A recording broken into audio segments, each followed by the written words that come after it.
আজকের কাঁচা বাজারের আপডেট। ফুলকপি কত?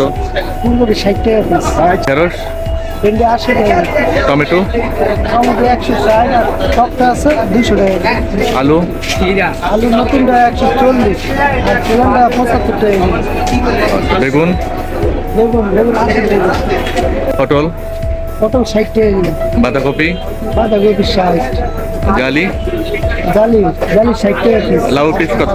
লাউ 80 টাকা পিস, 80, 80 টাকা। কচুমুখি কত করে? 100 টাকা পিস, 100 টাকা কেজি। আর এই লতি, লতি 80 টাকা, চিচিঙ্গা, সিসিঙ্গা 80, কি জিনিসপত্র বাড়তেছে না কমতেছে? বাড়তি আছে আবার কমে বাড়ে, এই আর কি। কমে বাড়ে না? একদিন একটু কম শর্ট পড়ে গেলে এই দাম বাড়ে। গাজর কত করে? গাজর গাজর 180 টাকা, আর ওই উস্তা বড়টা, করলা হলে 100 টাকা কিলো, সিম। সিম 120 টাকা কিলো। আচ্ছা, যাই হোক, এই ছিল আজকের কাঁচা বাজারের আপডেট। চ্যানেলটি সাবস্ক্রাইব করে সাথে থাকুন। ধন্যবাদ।